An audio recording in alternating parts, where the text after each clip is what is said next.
하나님께서 천지 만물을 창조하셨습니다.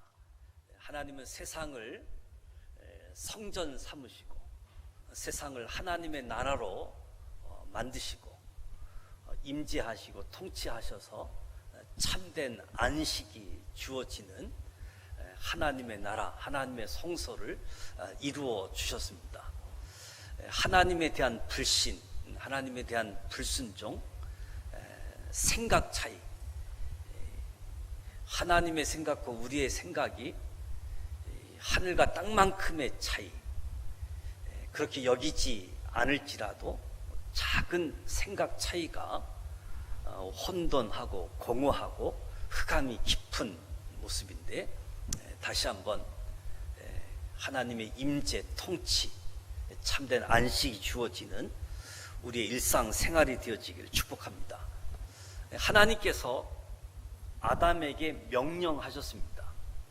명령하신 내용은 선악을 알게 하는 나무의 열매는 먹지 말라는 내용이었습니다.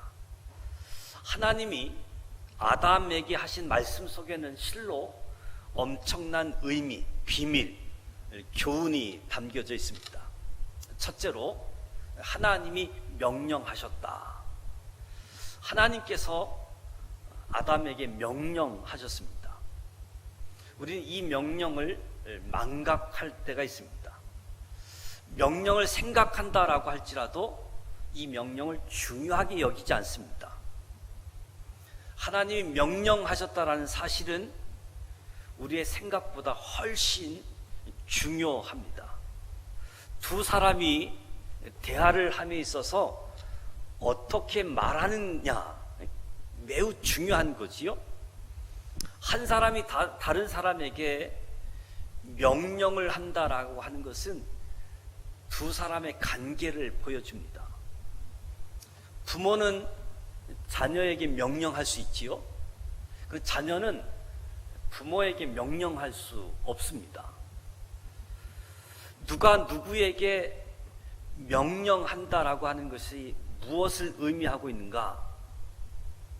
명령하는 사람이 권위자이다라고 하는 것을 보여주는 거지요. 하나님께서 아담에게 부탁하거나 권면하지 않고 명령하셨습니다. 하나님이 아담에게 명령하셨다라고 하는 것은 하나님이 아담에게 권위자라고 하는 거지요.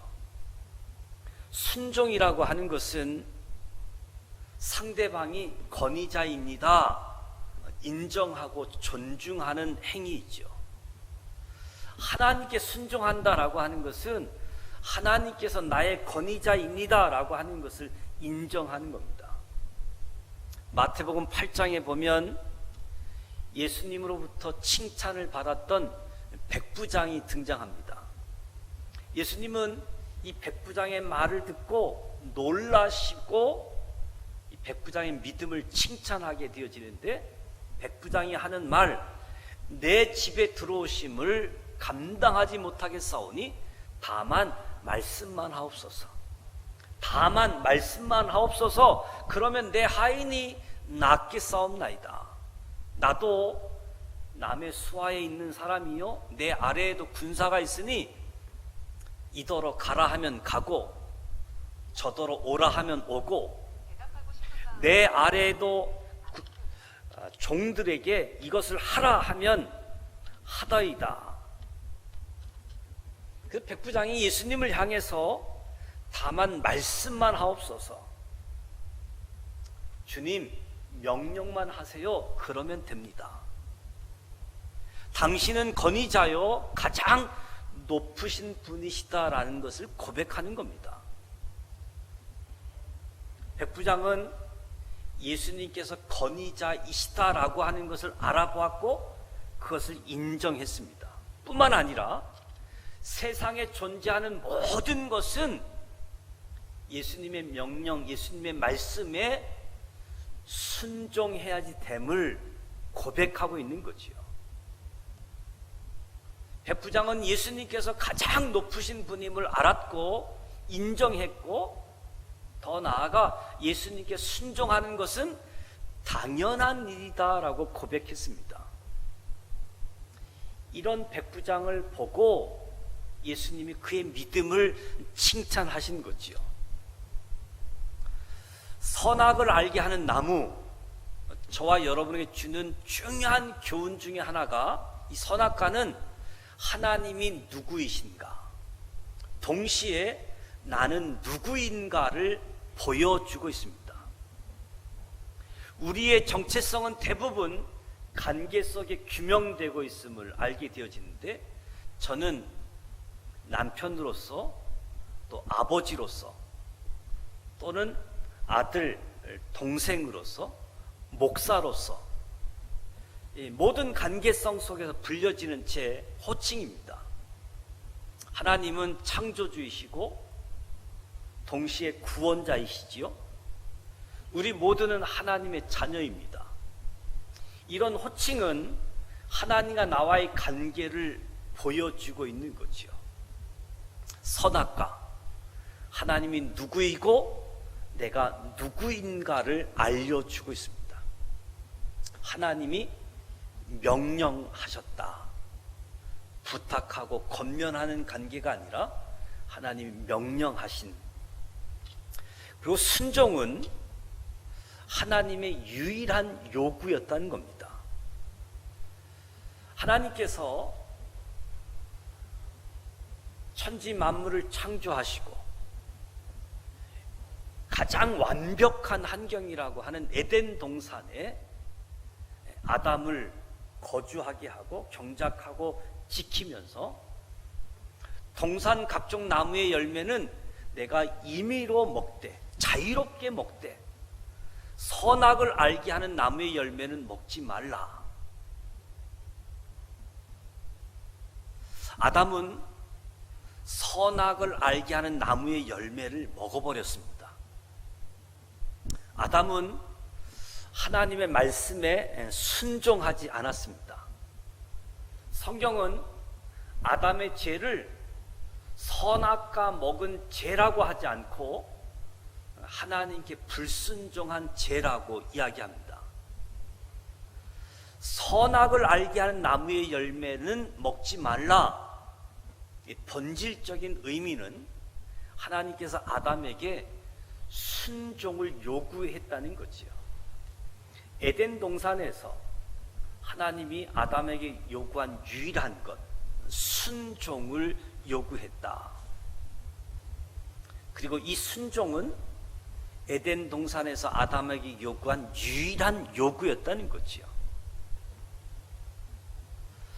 순종이 하나님의 유일한 요구다라고 생각하게 되어지면 순종이 그만큼 중요한 것이고, 이 순종이 많은 것을 담고 있다라고 하는 것을 가르쳐 주는 겁니다.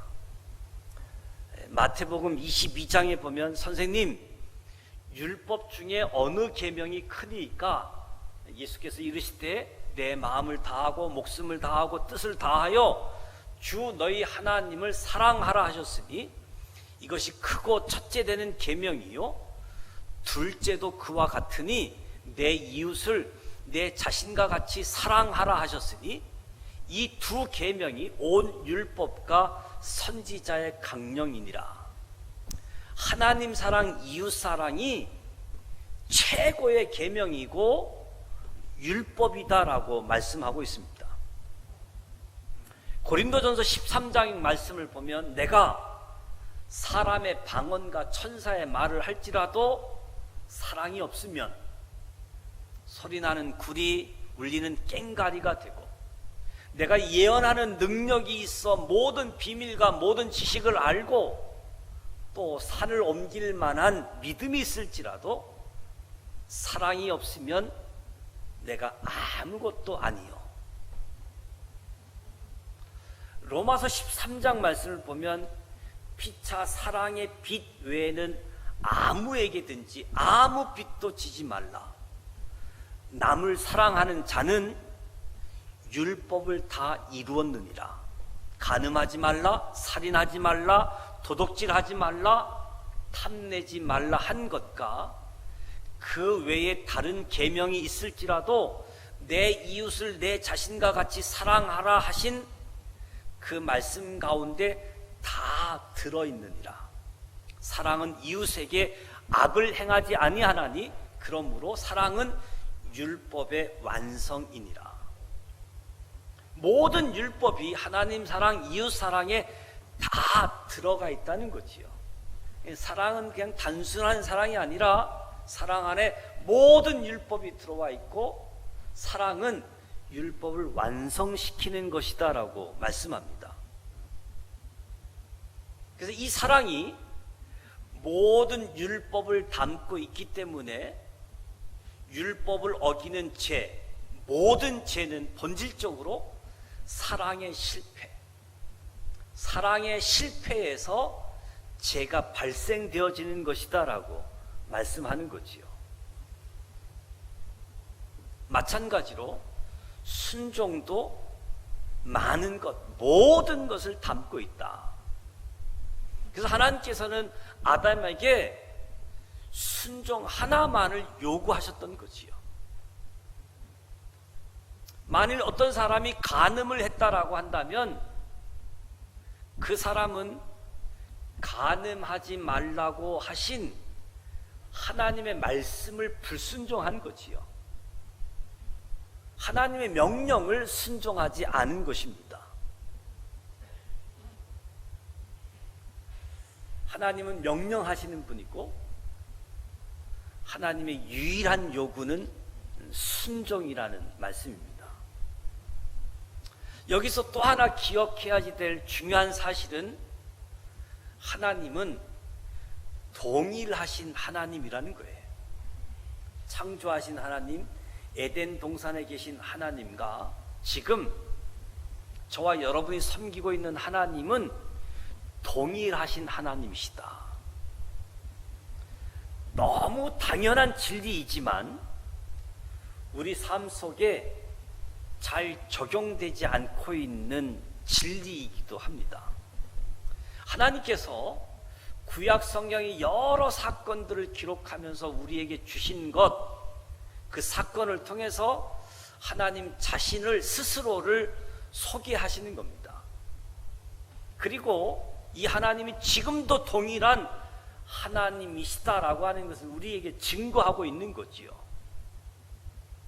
이 동일하신 하나님이 오늘도 저와 여러분에게 명령하시고 저와 여러분에게는 유일한 요구, 순종을 요구하고 계시다. 결론적으로 우리가 순종을 모른다라고 하는 것은 단순히 이 단어의 의미를 모르는 것이 아니라 순종을 모른다라고 하는 것은 순종을 요구하시는 하나님을 모르는 거죠. 하나님이 누구인지를 모르니까 순종하지 않게 되어지는 거지요. 순종이 하나님의 유일한 요구인데 어떻게 순종을 모르고 하나님을 알 수 있고 하나님을 섬길 수 있겠습니까? 순종은 하나님을 주인으로 인정하는 것, 하나님을 주인으로 인정하는 것이다. 누가복음 6장 46절 말씀에 너희는 나를 불러 주여 주여 하면서도 어찌하여 내가 말하는 것을 행하지 아니하느냐. 주여 주여 하면서 어찌하여 내가 말하는 것을 행하지 아니하느냐. 순종은 하나님을 주인으로 인정하는 행위이다. 순종에 감춰진 의미이지요. 오늘 본문 말씀은 순종은 하나님이 나의 권위자이시고 하나님이 나에게 유일한 요구, 순종이다라고 하는 것을 가르쳐 주면서 누가복음 6장에서는 순종은 하나님을 주인으로 인정하는 행위이다. 한 남자가 한 여자에게, 한 여자가 한 남자에게 여보라는 호칭을 사용하잖아요. 여보, 여보. 이 두 사람이 그리스도인이라고 한다면 여보라는 단어는 그냥 상대방을 부르는 단어만이 아니라 이 여보라는 단어 속에 나는 당신의 아내입니다. 나는 당신의 남편입니다. 당신은 나의 아내고 당신은 나의 남편입니다. 우리는 부부입니다. 나는 당신에게 순종해야 됩니다. 나는 당신의 사랑이 필요한 사람입니다. 이런 여러 가지 의미가 들어있는 거죠. 그냥 여보라고 하는 단어가 그냥 그 단어만이 아닌 여보에 담겨져 있는 그 사람, 나는 당신의 아내, 당신의 남편, 당신은 나의 남편, 나의 아내, 우리 부부, 더 나아가 나는 당신에게 순종하는 사람, 당신의 사랑이 필요한 사람, 이 단어 안에 여러 가지 의미가 들어있다는 거죠. 그래서 남편이 아내를 향해서 여보 사랑해 라고 이야기하면서 아내가 싫어하는 행동을 하거나 아내의 마음을 아프게 한다라고 한다면 이것은 모순이라는 겁니다. 비정상적이라는 거죠. 입으로 사랑한다라고 했으면 행동하는 것 역시 아내가 사랑을 느낄 수 있도록, 아내가 행복하다라고 할 수 있도록 하는 것이 정상적인 거지요. 이것처럼 저와 여러분이 신앙생활을 하면서 하나님을 향해서, 예수님을 향해서 주여 주여라고 불렀으면 주님의 말씀에 대해서 순종으로 나오는 것이 정상이다. 근데 주여라고 부르면서 주의 말씀대로 행하지 않으면 주여라고 하면서 불순종하는 비정상적인 모순. 그러니까 주여와 불순종은 어울리지 않는 조합이지요. 주여 하면 그 말씀에 순종하는 것이 정상적인, 주여 순종, 이게 어울리는 단어이지 주여하고 불순종하면 어울리지 않는 비정상적인 모습이지요. 너희는 나를 불러 주여 주여 하면서도 어찌하여 내가 말하는 것을 행하지 아니하느냐. 성경이 말하는 순종이란 하나님을 주인으로 인정하는 행위입니다. 하나님을 나의 권위자, 나의 주인으로 인정하는 행위가 순종이다. 하나님께서 아담에게 선악을 알게 하는 나무의 열매를 먹지 말라라고 하는 말씀은 아담아, 나는 너의 주인이다. 너는 내가 너의 주인됨을 인정하라 라고 하는 의미가 담겨져 있는 거지요. 이것처럼 우리는 하나님께 순종함으로 하나님의 나의 주인임을 인정하든지, 아니면 하나님께 불순종함으로 하나님이 나의 주인이 아니십니다, 나는 내가 주인입니다, 하나님을 주인으로 인정하든지 내가 나의 삶에 내가 주인인지 두 길 중 하나를 우리는 걸어가게 되어지는 거지요.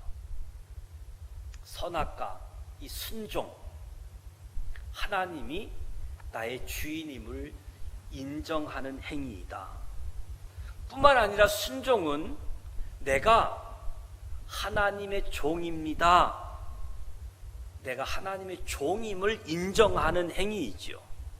로마서 6장에 보면 너희 자신을 종으로 내주어 누구에게 순종하든지 그 순종함을 받는 자의 종이 되는 줄 너희가 알지 못하느냐.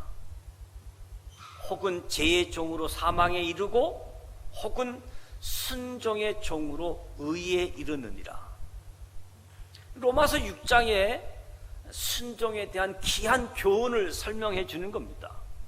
만일 누구에게 순종하면 순종하는 사람은 순종받는 자의 종이 된다는 거예요. 내가 죄에 순종하면 죄의 종이 되어지고, 의에 순종하게 되어지면 의의 종이 되어진다는 거지요. 바로 우리의 순종을 받는 자가 누굽니까? 우리의 순종을 받는 자는 하나님이시지요. 우리의 순종을 받는 자, 우리의 주인이시지요. 순종을 누가 합니까? 순종을 하는 저와 여러분, 우리가 순종하는 자입니다. 순종하는 자가 누구입니까? 종이 순종하는 자라는 거죠. 결국 성경이 말하고 있는 순종이란 하나님을 주인으로 여김으로써 내가 하나님의 소유권이다, 내가 하나님의 것이다, 하나님의 소유권을 인정하는 행위, 하나님을 왕으로 여김으로써 하나님의 통치권을 인정함으로써 순종하는 것, 이것을 성경에서 이야기하는 순종이다. 선악을 알게 하는 나무의 열매는 거기에 신비스러움이 있어서가 아니라 거기에 말씀이 담겨져 있는 거지요. 하나님이 나의 주인이시다, 나는 하나님의 종이다, 그것을 말씀하고 있는 거지요. 그리고 순종은 하나님을 영화롭게 하는 겁니다. 하나님을 영화롭게 하는 것. 말씀이 육신이 되어 우리 가운데 거하심에 우리가 그의 영광을 보니 아버지 독생자의 영광이요 은혜와 진리가 충만하더라. 하나님의 말씀대로 예수님이 말씀이 육신이 되었더니 아버지의 영광, 은혜, 진리가 충만했다. 아버지께서 내게 하라고 주신 일을 내가 이루어 아버지를 이 세상에서 영화롭게 하였사오니. 우리 인간은 하나님을 볼 수 없습니다. 그런데 저와 여러분이 우리가 볼 수 없었던 하나님이 볼 수 있는 하나님이 되었습니다. 바로 예수님께서 보이지 않는 하나님께서 보이는 하나님으로 우리 앞에 나타나셨던 거지요. 우리 앞에 보이는 하나님으로 오신 예수님이 십자가 사역 부활 사건을 통해서 하늘로 승천하시고 하나님 보좌에 계시지요. 예수님은 가시고 이제 성령님이 오셔서 우리 믿는 자 안에 성령님이 내주하고 계십니다.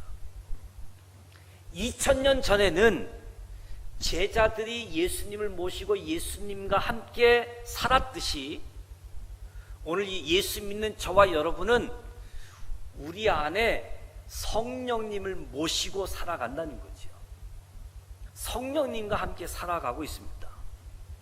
신앙생활이란 우리가 얼마만큼 성령님을 의식하고 살아가느냐, 이것이 신앙의 성공이냐 신앙의 실패냐 좌우하는 것. 성령님을 의식하면서 하나님 앞에 살아가는 거지요. 인간의 몸을 입고 오신 예수님께서 만나는 사람들에게 하나님을 보여주셨습니다. 예수님을 본 사람들은 예수님을 통해서 하나님의 영광을 보게 되어졌습니다. 하나님의 영광을 나타내 보이신 예수님의 사명, 그 사명이 이제 저와 여러분의 몫이 되었던 거지요. 하나님 아버지께서 그 아들을 세상에 보내신 것처럼 예수님은 구원받은 저와 여러분을 세상으로 보내셨습니다. 하나님 아버지께서 예수님을 세상에 보내신 이유와 예수님이 저와 여러분을 세상에 보내신 이유는 똑같습니다. 하나님의 영광을 위해서. 저와 여러분이 하나님의 영광을 드러낼 수 있는 구체적인 방법은 예수님께서 직접 보여주신 성육신의 원리를 통해서 말씀이 육신이 되어질 때 하나님의 영광을 드러내게 되어지는 겁니다. 그러니까 저와 여러분이 하나님 말씀에 순종하게 되어지면 하나님의 말씀이 우리의 몸을 입게 되어지는 거지요. 그 순간 우리가 말씀에 순종하게 되어지니까 주변의 사람들이 말씀에 순종하는 저와 여러분, 성육신의 삶을 사는 저와 여러분을 통해서 하나님의 영광을 보게 되어지는 것이다. 저와 여러분이 말씀에 순종하는 것 바로 말씀의 성육신이다 라고 말할 수 있게 되어지는 거지요. 예수님께서 자기를 비우시고 말씀에 순종하며 하나님의 영광을 드러내셨을 때 하나님은 예수님을 높이셨습니다. 예수님은 자기를 낮추고 하나님을 주인으로 자기를 종으로 여기고 말씀에 순종했을 때 하나님이 예수님을 높이셨습니다. 저와 여러분 역시 하나님께 영광을 올려드리게 되어지면 하나님께서 대신 저와 여러분을 높여주실 겁니다. 높여주십니다.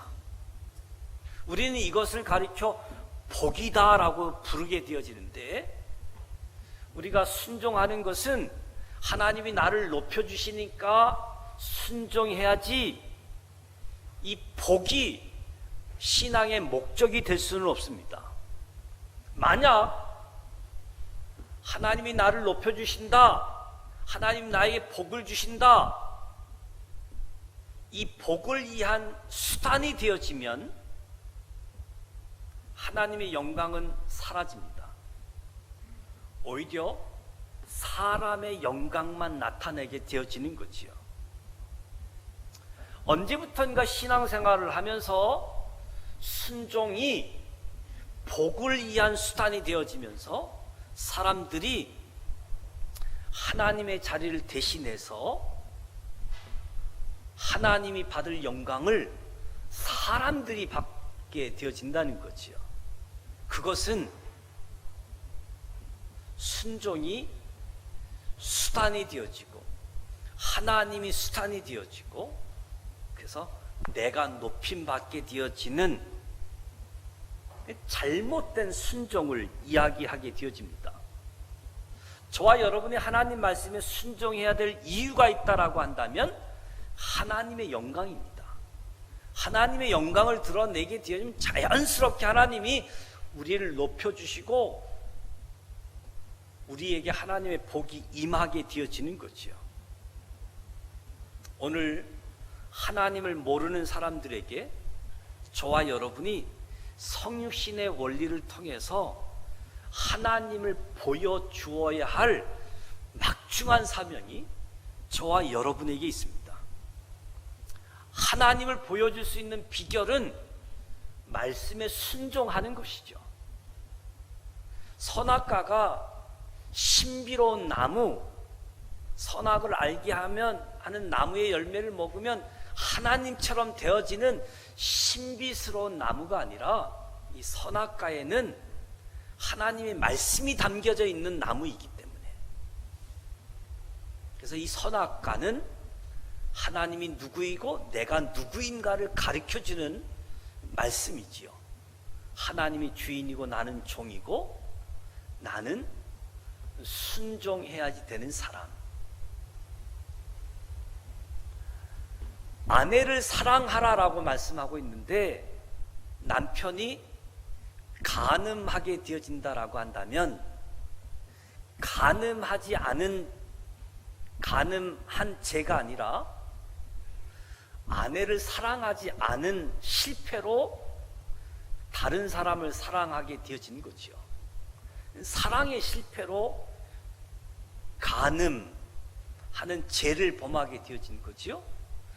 아내, 하나님이 사랑해야 될 대상, 하나님의 말씀이 담겨져 있는 남편, 아내이지요. 아내, 남편은 많은 남편들, 많은 남성들, 많은 여성들 중에 유일하게 하나님의 말씀이 담겨져 있는 남편이고 아내이지요. 말씀이 담겨져 있기 때문에 우리는 하나님의 말씀대로 실천하는 거지요. 순종하는 거지요. 순종하는 모습이 하나님의 말씀이 살아있고 하나님의 영광이 드러나게 되어진다. 그래서 오늘 하나님이 창조하시고 임재하시고 통치하셔서 참된 안식, 아주 질서정연하고 원리 원칙의 하나님의 나라, 에덴 동산, 선악을 알게 하는 나무, 무엇보다도 하나님은 권위자이고 하나님은 나의 주인이시다. 나는 순종하는 자이고 나는 하나님의 종이다. 순종은 하나님을 주인으로 권위자로 인정해서 하나님을 영화롭게 하는 하나님의 유일한 명령, 유일한 요구. 저와 여러분이 기억하시면서 왜 하나님이 선악과를 만들었대? 아직 믿음이 없거나 믿음의 생활을 시작하시는 분들에게서 나올 수 있는 질문이지만, 선악과는 단순한 선악과의 의미가 아니라 하나님이 주인이시다. 우리는 그 권위를 인정하고 순종해야 될 사람임을 가르쳐주는 하나님의 말씀이 담겨져 있는 부분, 저와 여러분이 기억하면서 하나님의 명령, 하나님의 유일한 요구, 하나님을 나의 주인으로 삼고 하나님을 영화롭게 하는 목적을 위해서 말씀에 순종하는 저와 여러분이 되시기를 주님의 이름으로 축복합니다. 기도하겠습니다. 하나님 아버지, 은혜와 사랑을 감사드립니다. 오늘도 하나님 앞에 서서 하나님의 말씀을 듣습니다.